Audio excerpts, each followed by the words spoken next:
Повышение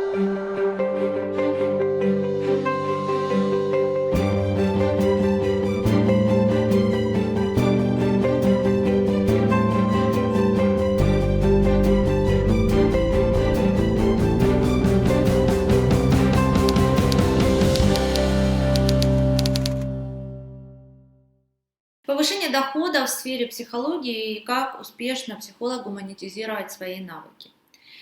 Но давайте начнем издалека, да, вот стратегически посмотрим, что влияет на количество денег в вашей жизни, вне зависимости от профессии. Я отвечаю на этот вопрос так.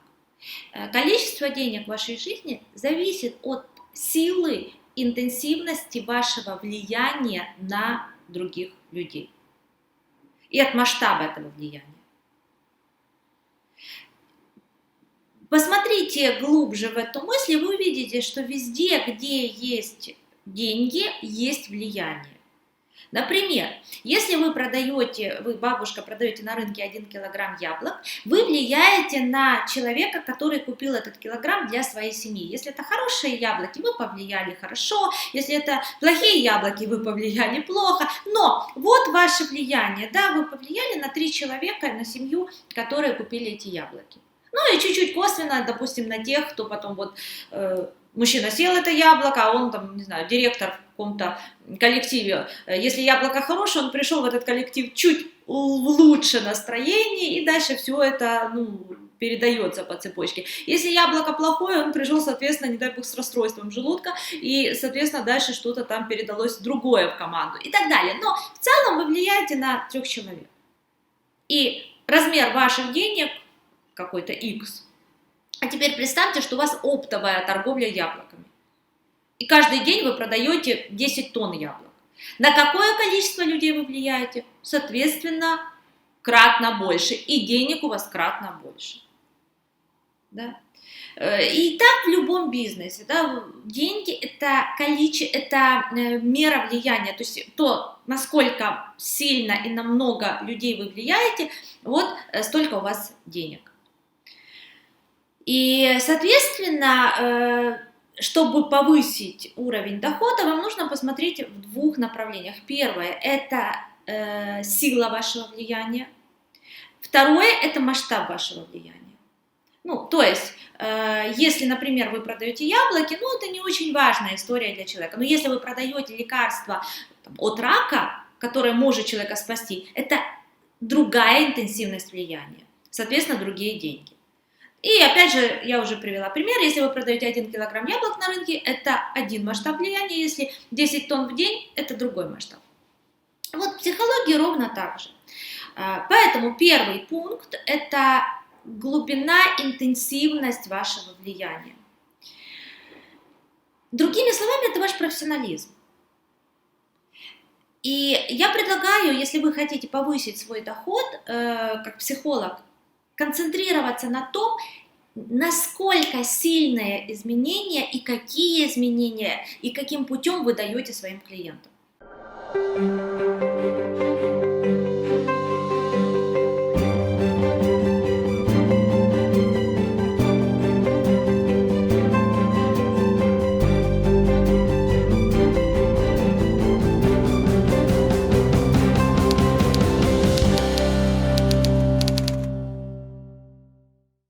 Очень часто фокус внимания психолога уходит из этой сферы. Он уходит в различные темы, начиная от переживаний собственного самозванца, ой, я какая-то не такая, а как это, а как мне продавать, может я вообще никчемный психолог и так далее. То есть очень много, то, что я вижу, психической энергии сжирают именно вот эти мысли.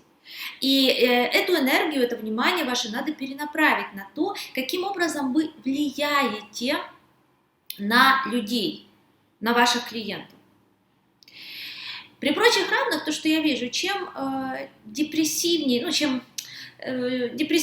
не в плане клиническом, а в плане ощущения себя, да, чем меньше энергии у психолога, чем он менее в ресурсном состоянии, тем больше он будет копаться в причинах, а не думать про то, чтобы действительно что-то поменять, не про изменения, а про причины.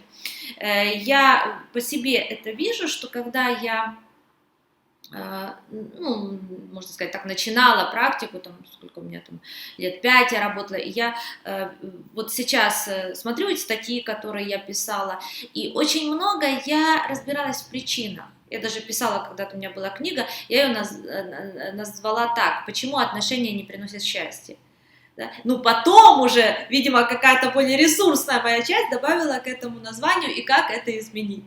Вот. Но в целом, вот это вот название, да, то есть фокус на том, чтобы понять, почему несчастны. То есть фокус на несчастье, да, фокус на слабости или фокус на каком-то негативном чувстве. Ну, вот такое разделение есть. И нужно понимать, ну, что это влияние... Это может быть вам лично интересна тема, и она может, ну, тоже какому-то количеству людей быть полезной, но в целом это меньше влияет на людей. Да, вы ну, даете какие-то интересные причины, интерпретации, но меньше влияния, меньше результатов, а значит меньше денег. Вот. Поэтому если сегодня видео про повышение дохода, то имейте это в виду, что деньги там, где влияние. Второй момент, который касается роста вашего, интенсивности вашего влияния на клиента, это для меня такой, знаете, включить исследователя внутри. То есть вот постоянно держать в голове фокус, вопрос, что приводит действительно к изменениям в мышлении моего клиента. Ну, мы не влияем на действия клиента прямо, но мы влияем, терапевтическая, психологическая работа влияет на мышление. И вот включите такого, разбудите в себе интерес наблюдателя, который будет постоянно фокусироваться на том, что меняет мышление вашего клиента. Вот где эта точка, какие-то подходы, какие-то инструменты. И вы, во-первых, начнете это больше замечать, во-вторых, вы начнете творчески к этому подходить и создавать, генерить в процессе работы какие-то свои инструменты, свое видение, свою методологию. И это будет существенно усиливать ваш профессионализм, а значит вашу степень влияния на конкретного одного человека. Да, это про глубину влияния. Второй критерий – это масштаб влияния. Что здесь? Ну, конечно, первый такой шаг, если вы, например, психолог, работаете индивидуально, вы можете начать работать с группами. И это сразу, ну, то есть вот вы с одним человеком работаете, это X, а 10 человек – это 10X, да, вы расширяете свое влияние, ну, и денег, конечно, больше. А второй момент – это аудитория. Те же соцсети, пожалуйста, сейчас это легко сделать. Ну, понятно, если у вас 1 миллион подписчиков, вы зарабатываете больше при прочих равных, чем если у вас 5000. Понятно. Еще один способ расширить аудиторию, на которую вы влияете, это работа с бизнесом. Когда вы как бизнес-психоаналитик приходите в компанию, да, в компании 1000 людей, то, конечно же, работая с этой компанией, вы влияете на 1000 людей. Идет расширение. И также это может быть какие-то форматы, как вы оформляете свои идеи, например, книга, видео, курсы и так далее, которые тоже могут одновременно читать хоть, не знаю, 10 миллионов людей, и вы на них влияете, соответственно, у вас растет доход. Поэтому основная идея, да, что деньги приходят от влияния. Влияние имеет 2 критерия, это интенсивность и масштаб. Вот. Повышая свое влияние хоть в одном направлении, хоть в другом, или в 2 направлениях сразу, вы тем самым повышаете свой доход в профессии.